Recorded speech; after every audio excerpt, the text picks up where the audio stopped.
SIR প্রক্রিয়াকে কেন্দ্র করে রাজ্য জুড়ে যখন নাম সংশোধন ও বাদ পড়া ভোটারদের নিয়ে তৎপরতা চলছে, তখনই নদিয়ার এই মর্মান্তিক ঘটনা সামনে এলো। অভিযোগ, ভোটার তালিকা থেকে নাম বাদ পড়ায় সমস্যার পরে বহু মানুষ প্রশাসনিক দপ্তরের দ্বারস্থ হচ্ছেন। এই প্রেক্ষাপটে ট্রাইব্যুনালে আবেদন করতে এসে মৃত্যু হলো এক বৃদ্ধের। মৃতের নাম জীবন কৃষ্ণ বিশ্বাস, বয়স ৬৮, বাড়ি নদিয়ার হাঁসখালি থানার গাড়াপোতা এলাকায়। পরিবার সূত্রে জানা গিয়েছে, তার বিবাহিত এক মেয়ের নাম ভোটার তালিকা থেকে বাদ পড়ে। সেই সমস্যার সমাধানের জন্যই বৃহস্পতিবার ভোরে বাড়ি থেকে রানারঘাটের মহকুমা শাসকের দপ্তরে ট্রাইব্যুনালে আবেদন জানাতে আসেন তারা। পরিবারের দাবি, প্রশাসনিক দপ্তর চত্বরে বসেই প্রয়োজনীয় নথিপত্র গোছানোর সময় আচমকাই অসুস্থ বোধ করেন তিনি। তড়িঘড়ি তাকে পাশের রানাঘাট মহকুমা হাসপাতালে নিয়ে যাওয়া হয়, কিন্তু সেখানে নিয়ে গেলে ডাক্তাররা তাকে মৃত বলে ঘোষণা করে। এই ঘটনায় শোকের ছায়া নেমে আসে পরিবারে।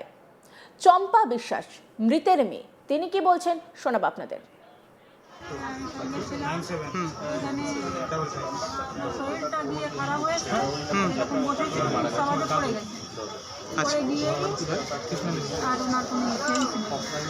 আগে থেকে সম্পূর্ণ সুস্থ ছিলেন, তো এমন নয় যে দীর্ঘকালীন আগে কোনো কিছুই বোঝা যায়নি।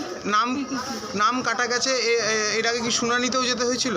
হ্যাঁ, শুনানিতেও যেতে হয়েছিল। আগে একবার জমা দিল, জমা দেওয়ার পরে ওর নাম ওঠেনি। আচ্ছা, তারপরে আবার এই যে এখন আবার বললো জমা নিচ্ছে, তাহলে জমা দিয়ে আসি। আমাকে বললো চল তাহলে কালকে যাই, জমা দিয়ে আসি। উনি কি কাজ করতেন? রান্নার করতে থাকতেন বাড়িতেই নাকি? না, বাইরেই রান্নার কাজ করতে। কোথায় কাজ করতেন? বম্বে এক জায়গায় যেত, সাইড বুঝে এক সাইড চেঞ্জ হলে এখন সাইডে যেত। আচ্ছা, তা কখন হলো এই ঘটনা? 10টা নাগাদ। ওখানকার লোকজন কি হেল্প করেছিল না আপনারাই? আমরা গাড়িতে করে এসে দিয়ে গেছে হসপিটালে।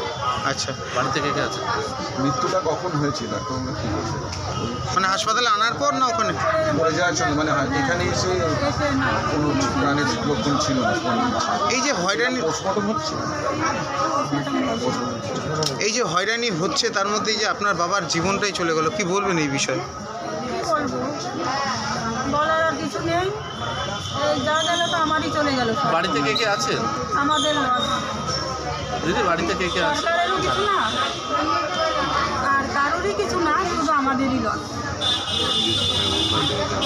বাড়িতে সর্বোপরি যে ব্যক্তিটা মারা গেছে পাসপোর্ট আছে, ইন্টারন্যাশনাল পাসপোর্ট, ওনার পাসপোর্ট রয়েছিল। হ্যাঁ, পাসপোর্টটা অবশ্য জমা দেওয়া হয়নি আগে, এইবার জমা দেবো বলে নিয়ে আসছিলাম। আমি জানি যে আমাদের সবই আছে, পাসপোর্ট কেন জমা দিতে হবে? পরিবারে আর কে কে আছে? পরিবারে আমরা 4 বোন 1 ভাই। আপনার নামও কি আছে? আমার নাম নেই। আপনার নামও রিলেট? হ্যাঁ আপনিও এসেছিলেন সেই কারণে? মানে বাবা আর আপনি দুজনে একসাথেই এসেছিলেন? হ্যাঁ, বাবারটা জমা দেবো বলেই এসছি। এটা নির্বাচন কমিশন কি এখনো পর্যন্ত মানুষকে হয়রানি করছে বলে মনে হচ্ছে? তাই অবশ্যই, তোমরা তো হয়রানি করছে। এই ব্যাপারে কেন্দ্রীয় সরকারের বিরুদ্ধে আমাদের কোনো বার্তা আছে বা ক্ষোভ আছে কিছু? বার্তা কি, এই যে আমাদের যে লসটা হলো, যেন কারো না হয় এই লসটা। ঘটনার পরে রাজনৈতিক চর্চা শুরু হয়েছে। তৃণমূল কংগ্রেসের পক্ষ থেকে বিক্ষোভ দেখানো হয়। তাদের অভিযোগ, বিজেপির চাপে নির্বাচন কমিশনের এই ধরনের সিদ্ধান্ত সাধারণ মানুষের জন্য ভোগান্তির কারণ হয়ে দাঁড়িয়েছে। এমনকি তারা দাবি করেছে এই প্রক্রিয়া মানুষের জন্য এক প্রকার মরণ ফাঁদ তৈরি করছে। তাপস কুমার ঘোষ তৃণমূল প্রার্থী, তিনি কি বলছেন শোনাব আপনাদের। বিজয় কৃষ্ণ বিশ্বাসের ৬৮ বছর বয়স, ১৯৯৫ সালে তার নাম ভোটার তালিকায় ছিল, পাসপোর্ট আছে, তা সত্ত্বেও তার নাম ভোটার তালিকা থেকে বাদ গেছে, তার পরিবারের তাদের সবার নাম বাদ গেছে। আজকে ট্রাইব্যুনালে মহকুমা শাসকের দপ্তরের সামনে উনি আবেদন করতে এসে দীর্ঘক্ষণ লাইনে দাঁড়িয়ে থাকতে থাকতে হঠাৎ করে ওনার হার্ট অ্যাটাক হয়ে যায়। হার্ট অ্যাটাকের সঙ্গে সঙ্গে ওনার মেয়ে হসপিটালে নিয়ে গেলে ডাক্তারবাবু বলে যে অনেকক্ষণ আগেই মারা গেছে। আমাদের ধারণা হয়তো স্পটেই মারা গেছে বা নিয়ে যেতে যেতে তার মৃত্যু হয়েছে। তার পরিবারের তার মেয়ে ওখানে আছে, আমরা তার সঙ্গে ছিলাম। এটা অত্যন্ত দুর্ভাগ্যজনক এবং হতাশাজনক।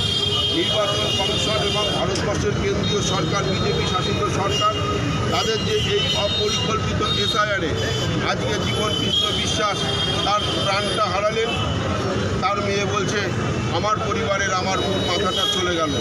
এরই বিরুদ্ধে আজকে আমরা রাস্তায় নেমেছি, এরই বিরুদ্ধে আমাদের প্রতিবাদ। আপনারা কি রাস্তা অবরোধ করছেন? না, আমরা অবরোধের বিপক্ষে। আমাদের মাননীয় মুখ্যমন্ত্রী মমতা বন্দ্যোপাধ্যায় আগাগোড়াই বলে এসছেন, কোনো পরিস্থিতিতে কোনো ভয়ঙ্কর পরিস্থিতি ঘটলেও রাস্তা অবরোধ করা যাবে না। আমরা রাস্তা অবরোধের বিপক্ষে। আমরা এসেছি আজকের বিজেপি সমস্ত জায়গায় চক্রান্ত করে এই দলটা যোগ্য ভোটারের নাম ভোটার তালিকা থেকে বাদ দিচ্ছে এবং আজকে জীবনকৃষ্ণ বিশ্বাসের মারা গেলে এরকম জীবনকৃষ্ণ বিশ্বাস ইতিমধ্যে অনেকেই মারা গেছেন এবং জীবনকৃষ্ণ বিশ্বাসের মেয়ে আজকে পরিষ্কার ভাষায় বললেন, আমার পরিবারের আমার প্রধান যখন চলে গেলেন বাবা, এরকম যেন আর কারুর পরিবারের না ঘটে। আমরা চাই যোগ্য ভোটারদের নাম ভোটার তালিকায় তোলা হোক, আর এই অপরিকল্পিত এসআইআর এই লাইনে মানুষকে দাঁড় করিয়ে দেওয়া, এটা অবিলম্বে বন্ধ হওয়ার দরকার। কতক্ষণ অবস্থান চালাবেন? আমরা আপাতত দীর্ঘক্ষণ ধরে আমরা অবস্থান চালাবো। আমরা চাই যে আজকে এই বিজেপি সরকার যারা আজকে এই অপরিকল্পিত এসআইআর করছে তাদের বিরুদ্ধে আমাদের এই আন্দোলন শুধু আজকে রানাঘাট নয়, উনি কৃষ্ণগঞ্জ বিধানসভার নাগরিক, আজকে পাতকুল্লার হাঁসখালির গ্যারাপুতাতে তার বাড়ি। আমাদের বক্তব্য, আমরা এইভাবেই আমাদের আন্দোলনটা চালিয়ে যাব। আমাদের আন্দোলন চলবে এবং এই আন্দোলন শুধু এখানেই থেমে থাকবে না। এখানে আমাদের দক্ষিণে আমাদের যিনি প্রার্থী তিনিও এখানে উপস্থিত হয়েছেন, ডাক্তার সৌগত বর্মন। আমাদের রানাঘাট পৌরসভার চেয়ারম্যান আছে, আমাদের রানাঘাট পৌরসভার ভাইস চেয়ারম্যান আনন্দ আছে, অসিত আমাদের সভাপতি আছে, আমাদের শহরের কাউন্সিলর থেকে শুরু করে নেতৃত্বরা আছে। আমরা এই আন্দোলনটা শুধু রানাঘাট নয়, এটা গোটা জেলা। আগামী দিন আমাদের দলের সেনাপতি অভিষেক বন্দ্যোপাধ্যায়ের নেতৃত্বে, মমতা বন্দ্যোপাধ্যায়ের নেতৃত্বে গোটা রাজ্য জুড়ে এই আন্দোলন চলবে। যদিও এই ঘটনায় প্রশাসনের পক্ষ থেকে কোনো প্রতিক্রিয়া পাওয়া যায়নি, তবে প্রশ্ন উঠছে ভোটার তালিকা সংশোধনের মতো গুরুত্বপূর্ণ প্রক্রিয়ায় মানুষের জন্য পর্যাপ্ত সহায়তা ও স্বাস্থ্য নিরাপত্তার ব্যবস্থা রাখা হচ্ছে কিনা। এই মর্মান্তিক মৃত্যু সেই প্রশ্নকেই আরও জোরালো করে তুলছে। আর এই ঘটনাকে কেন্দ্র করে মৃতের মেয়ে তিনি কি বলছেন শুনবো। শরীরটা দিয়ে খারাপ হয়েছে, এরকম বসেছিল, সবাই পড়ে গেছে। পরে গিয়ে আর ওনার কোনো চেঞ্জ নেই। আগে থেকে তিনি সম্পূর্ণ সুস্থ ছিলেন, তো এমন নয় যে দীর্ঘকালীন ভুগছেন এরকম কিছু নয়। আগে কোনো কিছুই বোঝা যায়নি। নাম কাটা গেছে, এর আগে কি শুনানিতেও যেতে হয়েছিল? হ্যাঁ, শুনানিতেও যেতে হয়েছিল। আগে একবার জমা দিল, জমা দেওয়ার পরে ওর নাম ওঠেন। আচ্ছা, তারপরে আবার এই যে এখন আবার বললো জমা নিচ্ছে, তাহলে জমা দিয়ে আসি। আমাকে বললো চল তাহলে কালকে যাই, জমা দিয়ে আসি। উনি কি কাজ করতেন? রান্নার করতে। থাকতেন বাড়িতেই নাকি? না, বাইরেই রান্নার কাজ করতে। কোথায় কাজ করতেন? অন্যান্য খবরের আপডেটের জন্য অবশ্যই নজর রাখুন আজ তাক বাংলার ইউটিউব স্ট্রিমিংয়ে। লাইক, কমেন্ট, শেয়ার এবং সাবস্ক্রাইব করতে ভুলবেন না।